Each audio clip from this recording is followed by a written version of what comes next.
Hello, my name is Reverend Dr. May Elise Cannon. Today is Monday, March 11th. Today is the 157th day since the attacks by Hamas on the south of Israel.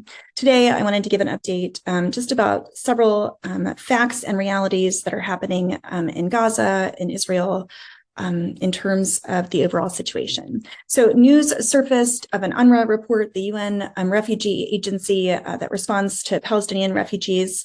News surfaced of a report coming from UNRWA that was reviewed by Reuters. It was dated February 2024. It claims that UNRWA staffers were pressured to confess their role in the October 7th attacks.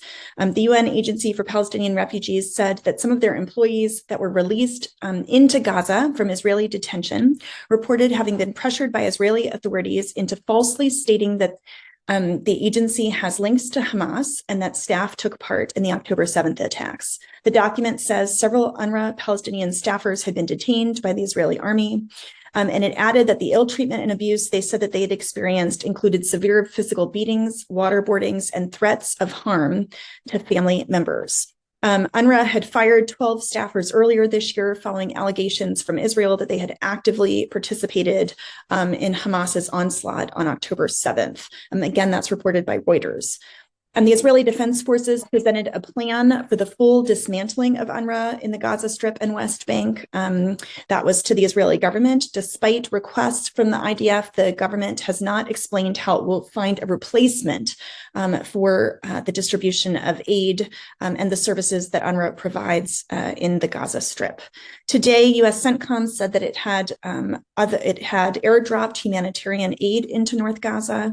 In the past 2 days, 5 children in Gaza have been killed when an aid parcel attached to a parachute failed to open during a humanitarian aid drop.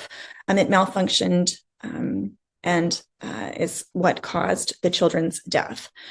While the U.S. has announced that they're going to build a floating dock on the Mediterranean adjacent to the Gaza Strip, they have said that it will take at least 60 days to complete that. It's unclear who will distribute the aid once it arrives.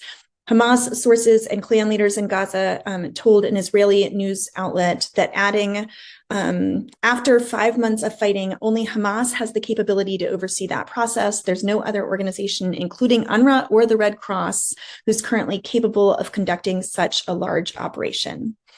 A video appeared yesterday on Sunday of an Israeli Defense Forces soldier saying that he shot an unarmed man hiding under a bed during an operation in the Shati refugee camp in Gaza. This was published by Al Jazeera.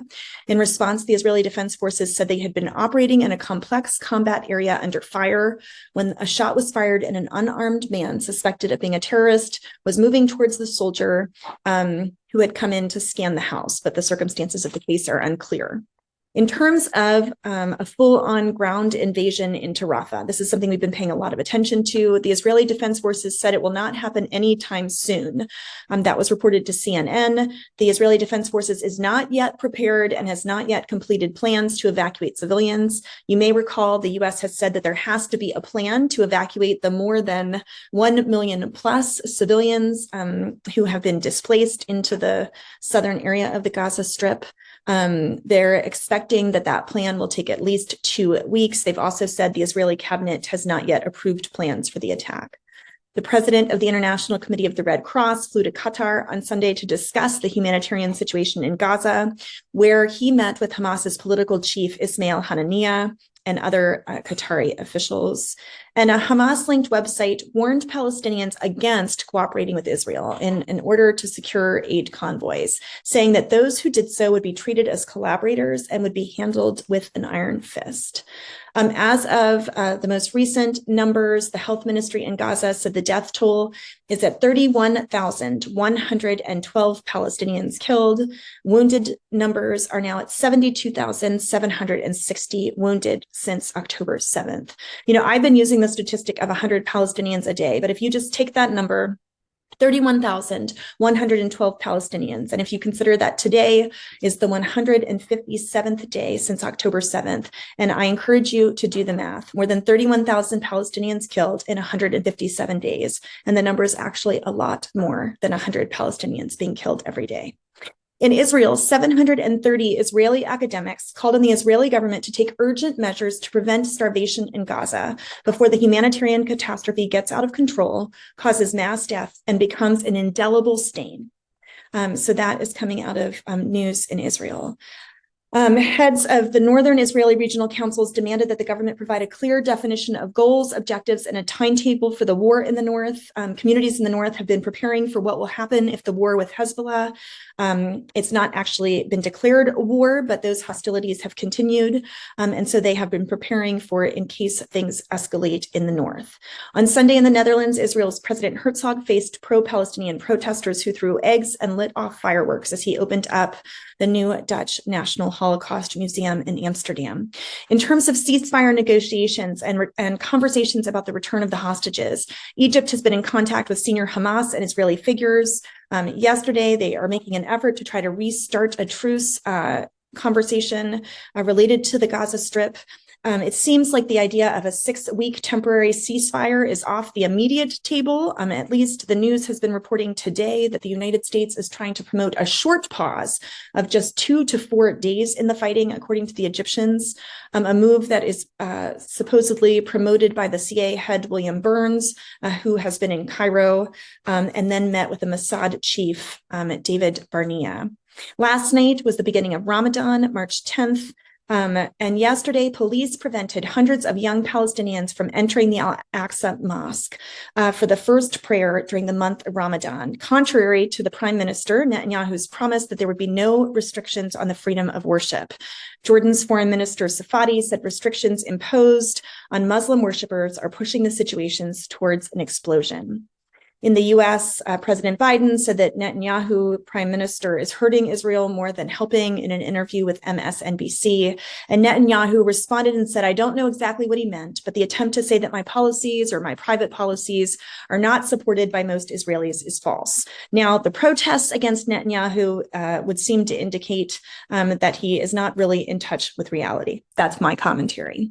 I wanted to close just by making sure you know about a resource from Churches for Middle East Peace. We launched a podcast that's called End Still We Rise. It's based on a poem by Maya Angelou that's about the empowerment of women. We had a program in 2018 in Washington, D.C. by that same title. We are going to be having a gathering in Jericho in the Palestinian territories in November, focused on women. But this podcast is End Still We Rise, Women United for Change. And I was listening to the final episode. It hasn't yet been released. You know, in this episode, all of the episodes are conversations between American and Palestinian women. And in this episode, one of the guests said that the most significant thing working against us right now is despair. Every day we see a barrage of death, and it seems like our efforts are not making a difference. But we must not be discouraged. We must not despair. We are making a difference, and we must keep on working, even if it is excruciatingly slow. So I'd like to encourage you, if you've not listened to any of those podcasts, you should listen. Some of the leaders are pastors or women who are leaders in other fields. I think, Women United for Change, it's quite inspiring. But I was encouraged hearing this reminder, at the beginning, the US wasn't talking about a ceasefire at all. They wouldn't even use the term.